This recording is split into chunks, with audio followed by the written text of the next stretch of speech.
शांति। आज हम 26 मार्च बाबा के मुरली के महावाक्य का मनन चिंतन करेंगे। आज जो बाबा ने कहा है कि एक बाप दूसरा न कोई, इसी स्मृति में रहना है और देहधारी के नाम रूप में बुद्धि नहीं फंसानी है। माया का थप्पड़ न लगे, इसकी संभाल करनी है। तो सबसे पहले हम बात करेंगे कि नाम यानी स्वयं का देह का जो नाम रूप है उसमें से हम कैसे निकले, और उसी के द्वारा हम फिर एक बाप दूसरा न कोई यानी दूसरा तीसरा चौथा मन में देखे जाए तो लोगों की लिस्ट बहुत ज्यादा है। उस भीड़ को कैसे खत्म करेंगे, उसके बारे में ही आज हम विचार सागर मंथन करेंगे। दूसरे शब्दों में कहा जाए तो जो भी आपके मन के अंदर भीड़ लगी हुई है, प्लस दिन ब दिन नए लोग और आते जा रहे हैं, उन लोगों को कैसे हटाया जाए उसके बारे में ही हम विचार सागर मंथन करेंगे। तो सबसे पहले देह का नाम रूप में फंसना यानी खुद का जो नाम है उसकी स्मृति कब से आती है? पुरानी बातों से आती है। यानी यह नाम आपको कहां से मिला है? जो भी मिला है वो पास्ट में मिला है, यानी इसको कह सकते हैं कि भूतकाल की स्मृतियां है। क्योंकि आप लड़का हो या लड़की हो या जो नाम आपको मिला है, वो सारी बातों की स्मृतियां, सारे कर्म वो आ रहे हैं आपकी पास्ट से। यानी अगर आप भूतकाल को अगर भूल जाते हो तो आप देह के नाम से भी स्मृतियां जो है वो भूल जाते हो। यानी जो आत्मा ज्यादा पास्ट में रहती है कि भाई मैंने ये किया, मैंने वो किया, मेरा ये नाम है, तो उसको ज्यादा स्मृति आती है। तो पास्ट की स्मृतियों के लिए तो बाबा कहता है कि बीती बातों को बिंदु लगाओ। तो सबसे पहले हम इस बात को जानेंगे कि नाम से हटने में फायदा क्या है। जब किसी चीज का बेनिफिट समझ में आता है ना, तो फिर उस नाम रूप को भूलने में यानी देह को भूलने में बड़ी आसानी होती है। तो जैसे कि कहते हैं ना कि हर एक नाम के साथ उसका पूरा कर्मों का खाता खुल जाता है। यानी चित्रगुप्त कहते हैं ना कि जो सजाए देता है उसके पाप कर्म पूरे देखता है। नाम के साथ पिछले जन्म में भी जो नाम है वो भी पूरा खाता विकर्म का यानी पाप का खाता खुल जाता है। क्योंकि द्वापर युग में जितने भी कर्म किए हैं वो हमारे विकर्म ही हैं। असली कर्म जो है वो तो संगम युग में करते हैं। तो नाम से विकर्म सारे खाते बने हुए हैं। तो भगवान क्या कह रहा है? कहते हैं ना कि एक व्यक्ति रोज अपना नाम ही बदल देता था। पूछा तू नाम क्यों बदलता है? बोले चित्रगुप्त रोज कहाँ अलग नाम लिखेगा, अपना हिसाब किताब वो भूल जाएगा उसका चोपड़ा। कितना यूनिक बात कर रहा था, लेकिन इसकी गहराई क्या है कि जब आप खुद के नाम को भूलने लगते हो, यानी शरीर रूपी जो कमरा है उसमें बाय चांस अगर मुझे आत्मा का नाम रवि है शरीर का, और मैं सोचूं कि इस शरीर रूपी कमरे में कोई रवि है वो रहता था, और रवि की बार बार यह अनुभव करूं कि रवि इस शरीर रूपी कमरे में जो रहता था वो मर चुका है। अब मर चुका है यानी शरीर रूपी कमरा खाली हो गया, क्योंकि इस कमरे में जो रहता था रवि वो तो मर चुका। अब मैं आत्मा इस शरीर में प्रवेश करती हूँ और शरीर के रूपी नए कमरे में, इस कमरे के अंदर अब मैं आत्मा रहने लग गई हूँ। जो रवि रहता था वो तो मर गया है ना। अब इस पे कोई आता है रवि के नाम का हिसाब किताब वाला, तो उसको बोल सकता हूँ, एक अनुभव होता है कि रवि तो चला गया, मैं आत्मा इस शरीर में रहती हूँ। अगर ये भाव आपके अंदर पैदा हो जाए, अपनी मृत्यु को भी साक्षी भाव से देखने का वास्तविक अर्थ यही है।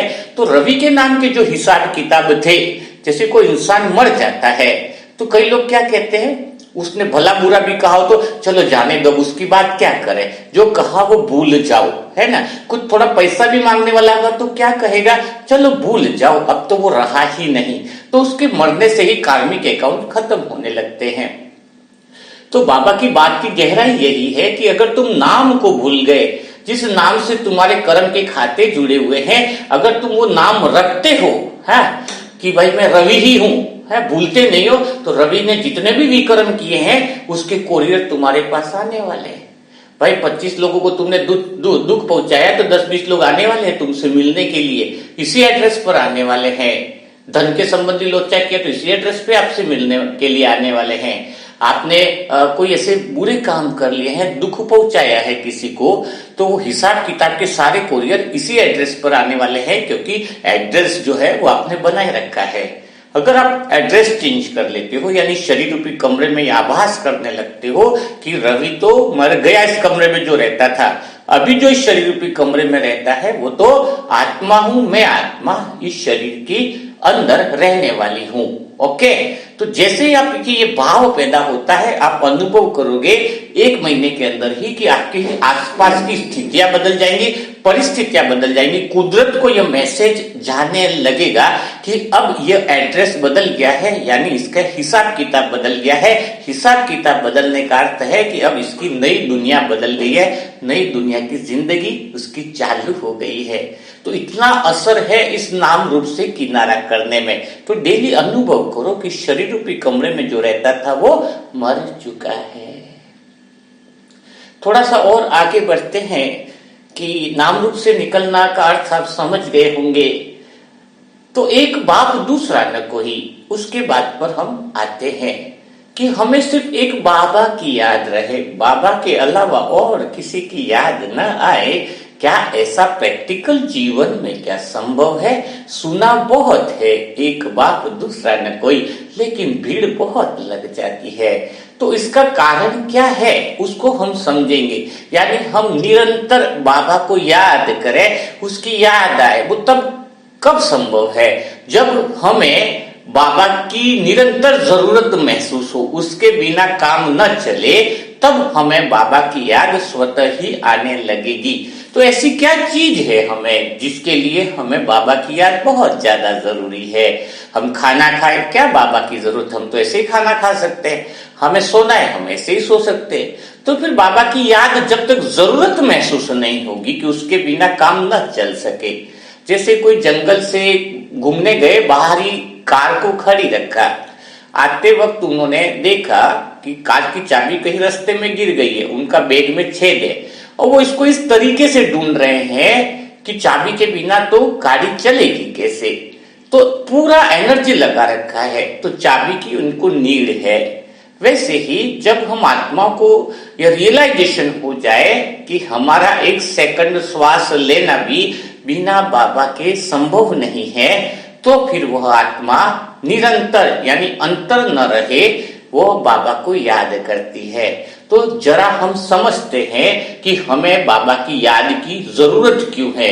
इस पॉइंट को अगर आप समझ गए तो समझना तो है ही, जैसा कि अपना हमेशा वायदा रहता है कि मुरली खत्म होने से पहले वह पॉइंट आपके दिल में उतर जाती है। तो हम समझते हैं कि बाबा की याद क्यों जरूरी है। अगर यह चीज समझ में आती है तो स्वतः ही आपकी याद भगवान से बन जाती है। तो इसको समझने के लिए हम सतयुग से अपनी हिस्ट्री को थोड़ा रिपीट करते हैं। इससे हमारा देहभान और नाम जो है रूप में फंसे हैं वो भी निकलना आसान होता है। तो डबल फायदा हो जाता है कि सतयुग में क्या जीवन था हमारा, क्या तरीका था, उसको आप आराम से समझ लीजिए। सतयुग में क्यों जरूरत नहीं थी भगवान को याद करने की, और अभी ऐसी क्या आवश्यकता पड़ी कि उसको याद किए बिना रहना संभव नहीं होगा। तो सतयुग में आत्मा मालिक थी, ये बात आपको पता है। मन मंत्री था, बुद्धि वजीर थी, और संस्कार यानी पवित्रता रूपी सेना बहुत प्यारी थी, बहुत अच्छी थी। ठीक है, तब कैसे हमारी शरीर रूपी कर्मेंद्रिया कैसे चलती थी उस बात को समझो। उस समय मन में पूर्णता थी। मन कैसा था? आत्मा ने वह चीज मालिक बन के मन को दे रखी थी कि मन क्या था? पूर्ण था। पूर्ण यानी संपूर्ण सैटिस्फैक्शन। तीसरे अर्थों में कहेंगे मन संपूर्ण शांत। और मन जैसा होता है उसकी छाया कर्मेंद्रियों में दिखने लगती है। कर्मेंद्रिया क्या है? शरीर की, मन की छाया है। जैसा तुम्हारा मन होगा वैसे ही कर्मेंद्रिया एक्शन करेगी। बुद्धि यानी विवेक में भी ये पता था कि संपूर्ण रूप से हमें पूर्णता है, यानी वो संपूर्ण रूप से सत्युग में हम आत्मस्थ थे, आत्मिकी पॉइंट में बिल्कुल स्थित थे। समझ में आया ना? बिल्कुल क्लियर समझना तो और आनंद आएगा। तो सतयुग में भी मन जब पूर्ण था, संतुष्ट था, संपूर्ण रूप से स्थित था, एक जगह एकाग्र जिसको कहते संतुष्टता। तो कर्मेंद्रियों से वह क्या करता था, कर्मेंद्रियों यानी संसार से उसकी कोई मांग नहीं थी, कोई इच्छा नहीं थी, क्योंकि वो जब स्वयं पूर्ण होता है मन, तो इच्छा रखने का कोई सवाल ही नहीं उठता है। यानी एक कर्मेंद्रिया क्या नहीं करती थी सतयुग में, इसको बहुत अच्छे से समझना होगा।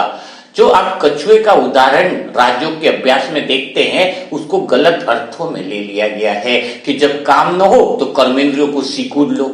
ये थोड़ी कोई बात हुई है, आंखें अंदर थोड़ी चली जाएंगी, हाँ मन रूपी कर्मेंद्रियों को अंदर ले लो, ये भी बात नहीं है। इसको सही अर्थों में समझना होगा। कछुआ जो कहते हैं कि अपनी पूरी खाल के अंदर कर्मेंद्रियों को ले लेता है, इसका अर्थ यह है कि जो कर्मेंद्रिया है सतयुग के अंदर, वह कर्मेंद्रिया किसी चीज को खोजती नहीं है, किसी चीज की तलाश नहीं है। सतयुग में जो चेहरे की जो आंखें होती है ना, वो एकदम निर्मल होती है। कैसी होती है? एकदम निर्मल होती है। जैसा मन वैसी छाया। मन वहां पे संपूर्ण संतुष्ट है, पूर्ण है। जब वह पूर्ण है तो संसार से इस नजर से देखता है कि मुझे कुछ भी नहीं चाहिए। तो आंखें कैसी है? वहां पे एकदम स्थिर है। आंखों को भी देखेंगे सत्युग के देवी देवता, अभी तो फोटो देखते हैं, लेकिन ओरिजिनल में अगर वतन में जाकर ऐसा अनुभव करोगे तो उनकी आंखों में निर्मलता है, एकदम स्थिरता है, उनकी आंखों में खोज नहीं है। ठीक है, समझ में आया?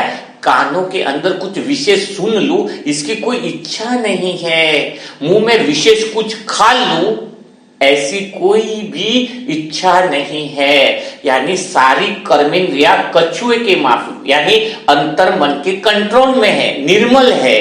कछुआ अपने अंगों को सिकुड़ लेता है, सिकुड़ने का मतलब नहीं समझे, यानी सारी कर्मेंद्रिया मन के अंदर शिथिलता के रूप में, सारी कर्मेंद्रिया कंट्रोल में है। कंट्रोल का अर्थ है कि निर्मलता है, मन एकदम स्थिर है। सारा संसार को देखते हुए सतयुग के अंदर बुद्धि और विवेक भी इसका साथ दे रहा है कि बस देखे जा रहे हैं, लेकिन कुछ खोज नहीं है, कुछ लालसा नहीं है कि कुछ इस दुनिया से पा लूं।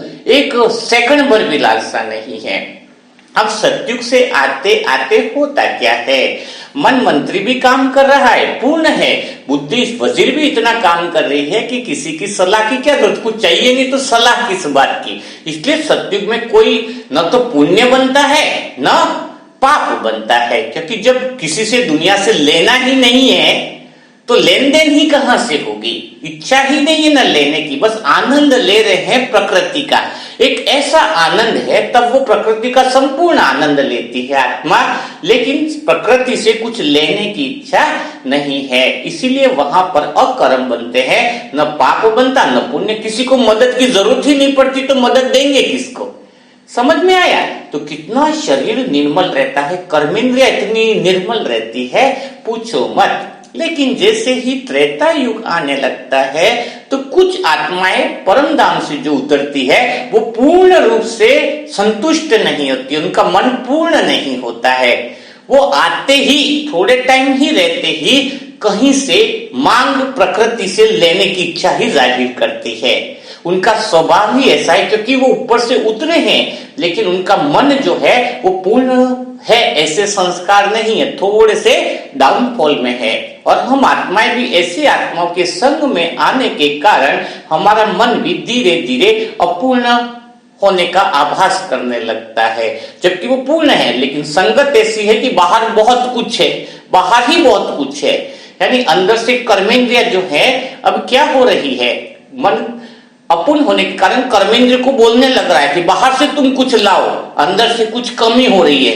कर्मेंद्र को जब ऐसा आभास, ऐसा आदेश देने लगता है और आत्मा भी थोड़ा सा रिलैक्स हो जाती है, क्योंकि अभी तक मन बुद्धि संस्कार ने अच्छा काम किया, तो आत्मा राजा है, थोड़ी सो जाती है कि जाने तो मन अच्छा काम कर रहा है, बुद्धि अच्छी काम कर रही है, वजीर अच्छा काम कर रहा है, संस्कार सेना अच्छी काम कर रही है, 2500 साल तक अच्छा काम किया, तो विश्वास करता है। फिर वो भी थोड़ा सा रिलैक्स हो जाता है और मन अपूर्ण संगत के कारण आ जाता है और वो संस्कार भी आने लगते हैं। तो अब मन क्या कर रहा है? कर्मेंद्र को आदेश दे रहा है कि कुछ तो ढूंढो, मैं अपूर्ण हूं, बाहर से सब कुछ होने वाला है। फिर वो महल ढूंढने लग रहा है, धन दौलत, किसी का शरीर का आकर्षण, कोई हमारी तारीफ करे, ये सारी चीजें द्वापर युग से चालू होती है। तो आपको समझ में आ गया होगी बात की क्या स्थिति है।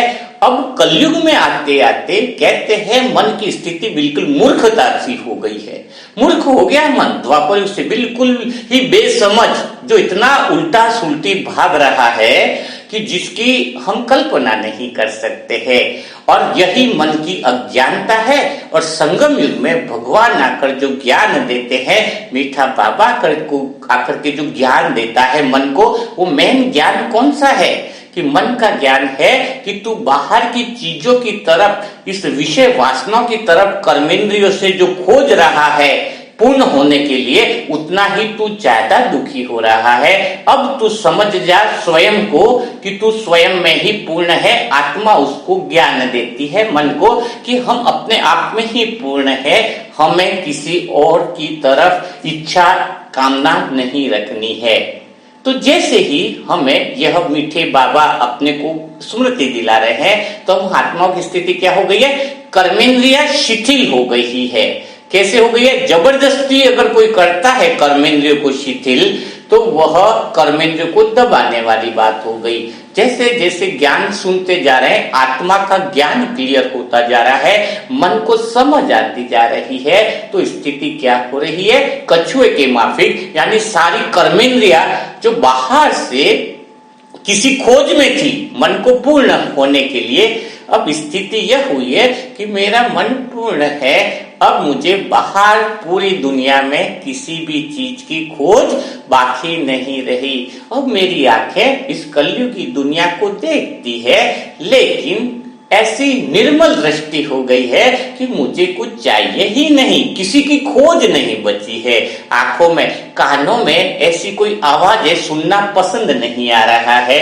भीड़ से बहुत आवाजें हैं तो लगता है कि दूर रहे उन चीजों से, है ना।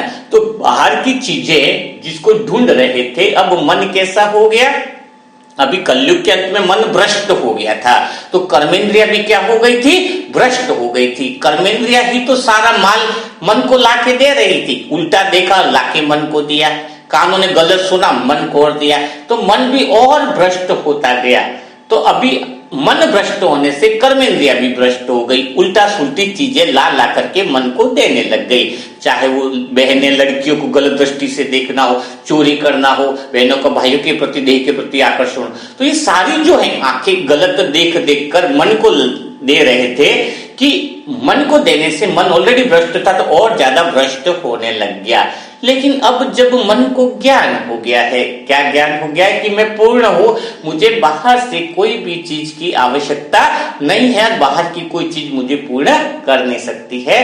तो जब इस ज्ञान का गहराई से, ये मनन चिंतन से मन को ज्ञान होता है, तो वो आत्मा आत्मस्थ हो जाती है, वो मन आत्मस्थ हो जाता है, उसको अनुभव होने लगता है, धीरे धीरे उसका चेहरा बदलने लगता है। अगर आप सच्चे योगी हो, अगर आप आत्मस्थ हो गए हो, आपको समझ में आ गया है कि एक बाप दूसरा न कोई, एक बाप ही है जो मुझे आत्मस्थ करता है, एक बाप ही है जिसकी वजह से मेरा मन पूर्ण अवस्था को प्राप्त हुआ है, एक बाप ही है जिसने मेरे मन को स्थिर कर दिया है, एक बाप ही है जिसने मेरे मन को कामनाओं से मुक्त कर दिया है। अब मन की कोई कामना नहीं रही, उसको समझ में आ गया है कि इस कर्मेंद्रियों को सिर्फ अब क्या रहा है, अब देना, प्रेम भाव देना रहा है। ये कर्मेंद्रिया एकदम प्योर हो गई है, पवित्र हो गई है। स्वयं की चेकिंग करो कि कहीं संसार की कोई कामना अगर तुम्हारे अंदर बाकी है, हलचल बाकी है, इसका अर्थ है तुम आत्मस्थ नहीं हुए हो। अब जो व्यक्ति आत्मस्थ हो जाता है, जिसको समझ आ जाती है कि मेरा मन तो अंदर से ही पूर्ण है, फिर उसके बोल जो है ना, जबरदस्ती भी बुलवाओगे तो वह ज्यादा नहीं बोल पाएगा, काम की बोल ही बोल पाएगा, उसका व्यर्थ बातों में इंटरेस्ट खत्म हो जाएगा, उसकी जीवन को कोई विशेष डिमांड नहीं रहेगी कि ऐसा ही खाना चाहिए, क्योंकि उसको बाहर से कोई इच्छा रही नहीं, उसका मुंह व्यस्त, वो व्यंजन की तलाश नहीं करेगा, ये मिल जाए, वो स्वाद मिल जाए, वो सब कुछ आत्मस्थ यानी कर्मेंद्रियों से शिथिल हो गया, कछुए की तरह। समझ गए? कान भी सिर्फ भगवान की बातें सुनना पसंद करेगा, आंखें सिर्फ आईना बन जाएगी। जैसे आईना कैसे बनेगी, एक आईना होता है ना, उसमें कोई भी व्यक्ति का चेहरा देखो, वो उसका चेहरा दिखाने लग जाता है जिसका भी चेहरा रखे, लेकिन आईना किसी के चेहरे को अपने अंदर बसाता नहीं है। वैसे ही हमारी आंखें ऐसी आईना बन जाएगी जो सबको देखेगी, लेकिन अंदर किसी को भी नहीं बसाएगी, जिसको कहते हैं एकदम पवित्रता, है ना। योगी आत्मा जो होगी ना, उनका चेहरा तो जानबूझ के वो दिखा देंगे कि भाई हम तुम्हारे साथ है, चलो तुम्हें इंटरेस्ट है हम तुम्हारे साथ घूमने ले चलते हैं, तुम्हारा इंटरेस्ट है तो तुम्हारी बात रखने के लिए हम यहाँ भी चले जाते हैं। उसका इंटरेस्ट नहीं होता है योगी आत्मा का, लेकिन कितना भी वो चेहरा दिखा दे उनके लिए, मुंह से कुछ खाना भी खा लेगा ज्यादा कि चलो आपने बनाया तो बहुत बढ़िया, मुंह से बोल देगा, लेकिन वो अपनी आंखों को कभी छुपा नहीं पाएगा। उसकी योगी की आंखें आत्मस्थ हो जाती है, यानी अब उसको कर्मेंद्रिया जबरदस्ती खींचनी नहीं पड़ रही अंदर, स्वतः ही उसकी कर्मेंद्रिया अंदर की तरफ आ जाती है, यानी अंदर की तरफ, यानी पवित्रता, जहां पर संपूर्ण संसार से कोई इच्छा नहीं रहती है। संसार में रहते हुए भी कहते हैं ना मुर्दे के समान, यानी मुर्दे की आंखें देखिए ना, देख रही है। तो यहाँ पर उदाहरण इसलिए दे रहा हूं ऐसा, क्योंकि हम इस संसार में रहते हुए भी संसार से न्यारे और प्यारे हो गए। चाहे कितना भी गंदा वायुमंडल हो, लेकिन कोई भी कर्मेंद्रिया उस गंदगी को अंदर नहीं ला सकती है, क्योंकि मन पूर्ण हो गया है, मन संतुष्ट हो गया है। तो अनवरत एक ही गीत गाया जाएगा, एक बाप दूसरा न कोई, दूसरे की याद की जगह कहाँ रही, दूसरे की याद स्वतः ही आपको निकल जाएगी। अब ये जो बात मैं बता रहा हूं, ये अपने अनुभव से बता रहा हूं, क्योंकि शुरुआत से जैसे मेरे को ज्ञान हुआ, समझ हुई, तो पहले का जीवन बहुत अलग था, संसार में रहना पसंद था। अब संसार में रहते हुए भी एकांत में रहना अच्छा लगता है, कोई भोजन का कोई भी इतने साल में शौक नहीं रहा, जो मिलता है अच्छा लगता है, ये प्यारा ये खराब ये रहा ही नहीं, मुंह का स्वाद मानो छूट गया हो, कानों में भी सिर्फ भगवान के चिंतन वाली बातें ही अच्छी लगती है। तो एक आदत ऐसी बन गई स्वतः ही कर्मेंद्रियों की, अब चाह करके भी बदलना संभव नहीं है। इस कलयुगी दुनिया में अब रम नहीं सकते, चाह करके भी विकारों में जाए तो भी विकार में जा नहीं सकते, क्योंकि यह हमारा नेचुरल स्वभाव है। तो शायद आप लोग समझ गए होंगे आज की मुरली का मंथन। आपको आत्मस्थ होना है, स्वतः ही होना है, जबरदस्ती नहीं। कर्मेंद्रियों से जितनी चीजें तुम्हारी खोज रहे हो, वो कामना की वजह से खोज रहे हो। संसार से कामनाएं बंद कर दो, अब कुछ फायदा नहीं है। नहीं तो अगर एक बाप का सहारा, सहारा एक बाप का यानी क्या कहते हैं कि हमने हाथ पांव बांध दिए लोहे की जंजीर, भगवान की जंजीरों में, भगवान के बंधन में, और चाबी समुन्द्र में फेंक दी, यानी अब ताला खोलने का कोई चांस ही नहीं। अब तो अंतिम श्वास तक एक ही बंधन रहेगा, परमात्मा का बंधन। क्योंकि दुनिया के संबंध में आते हुए अगर बंधन में नहीं आना है, ये कर्मेंद्रिय को शिथिल ही रखना है, तो एक के बंधन में बंध जाओ, वो है एक बाप दूसरा न कोई। अंदर से आवाज आती रहे, अब संसार से भला काम किस बात का रहा, संसार से भला आशा किस बात की रही। अब तो मैं आत्मस्थ हो गया हूँ, मेरा मन पूर्णता को प्राप्त हो गया है, मेरा मन तो संपूर्ण अवस्था को प्राप्त कर गया है। अब तो मैं परम आनंद में हूँ, एक बाबा की गोदी में बैठा हूँ, एक टीचर जो मुझे पढ़ा रहा है वही बातें मैं सुन रहा हूँ। तो उस तरीके से आपकी खोज अगर दुनिया में खत्म हो गई है, सुबह उठते ही आप चेक करो कि मुझे दुनिया में क्यों उठा हूं। आपको दुनिया में किसी चीज की तलाश हो रही है, तो उस कर्मेंद्रियों को अटेंशन दिलाओ, तो आपका मन भी ठीक हो जाएगा और आप परम आनंद में हो जाओगे। अभी दुआओं का कार्यक्रम बहुत अच्छा चल रहा है। दुआओं का महत्व क्या है वो भी डेली कुछ क्लासेस डल रही है। तो जो भी आत्मा इस पुण्य कर्म में नहीं जुड़ी है वो जुड़ जाओ, क्योंकि जुड़ने से आपकी कर्मेंद्रिया जो है ना वो स्वतः ही शिथिल हो जाएंगी। इस दुनिया को आप देने का काम करोगे तो कर्मेंद्रिया लेने का काम बंद कर लेगी। नहीं तो एक काम तो चलेगा ही ना संयोग में, या तो तुम ले रहे हो या दे रहे हो। तो अभी जोड़ा कितना है आपने अपने आप में, यह डिपेंड करता है, क्योंकि भगवान है ना उसी आत्मा को सहयोगी बनाएगा। दुआओं के लिए हर एक आत्मा सहयोगी नहीं बन सकती है, पता है कैसे? जैसे एक उदाहरण बताता हूँ। बचपन में देखा होगा, हम जब मंदिर जाते थे तो लौकिक पिताजी क्या करते थे, खुद भी चाहे तो 500 रुपया दान पेटी में डाल सकते थे, 200, लेकिन वो हमें देते थे कि भाई 50-50 रुपया तुम भी पकड़ो और तुम मंदिर की पेटी में दान डालो। लौकिक पिताजी क्यों चाहते थे? खुद भी तो डाल सकते थे। वो इसलिए कहते थे कि ताकि हम पैसा डालें तो हमारा भाग्य बन जाए, है ना, उनकी भावना ये रहती थी। तो पैसा हम डाल रहे, देने वाले तो लौकिक पिताजी थे ना। वैसे ही परमात्मा जिसको चाहता है ना कि इस बच्चे से सेवा करवानी है तो वो देता वही है। धन भी सेवा करनी है तो परमात्मा धन देता है हमें कि चलो भाई जाओ तुम यहाँ सेवा करके आ जाओ। जब शरीर की सेवा करवानी है तो परमात्मा ही शरीर को तंदुरुस्त करता है कि जा बच्चे तेरा भाग्य बनेगा। भगवान सब कुछ एक सेकंड में कर सकता है। तो दुआएं में भी भगवान ठीक कर देगा। आप दुआएं दो नहीं दो कोई फर्क नहीं है, एक सच्ची बात है। लेकिन अगर आप निमित्त बन जाते हो, भगवान तुम्हें कह रहा है कि बच्चे तू दुआ दे, ठीक तो मैं ही करूंगा, लेकिन तू अगर दुआएं देगा तो तेरा भाग्य बन जाएगा, तेरा जीवन अच्छा बन जाएगा। जब संगम युग का अंतिम समय साक्षात्कार का होगा तो मैं दुनिया को बता तो सकूं कि तेरे को मैंने क्यों दिया है, इतना राज्य भाग्य क्यों दिया है, तो उसके खाते में दिखाया जाएगा। क्योंकि इस बच्चे ने दुआएं दी थी इसलिए उसको इतना बड़ा भाग्य मिला, हमेशा जन्म जन्म का भाग्य मिला। तो बाबा तुम्हारा भला चाहता है कि तुम दुआएं दो, करने वाला तो भगवान ही है, हम तो निमित्त हैं। तो अब देख लो वो स्टोरी कि लौकिक बाप कैसे हमें देता था। तो आपको माध्यम बना रहा है, फिर भी अगर नहीं बनते हो तो फिर तथा अस्तु। तो जो इस दुआओं के अंदर जुड़ना चाहते हैं ग्रुप में, वो मोबाइल नंबर नोट कर ले 7202921969।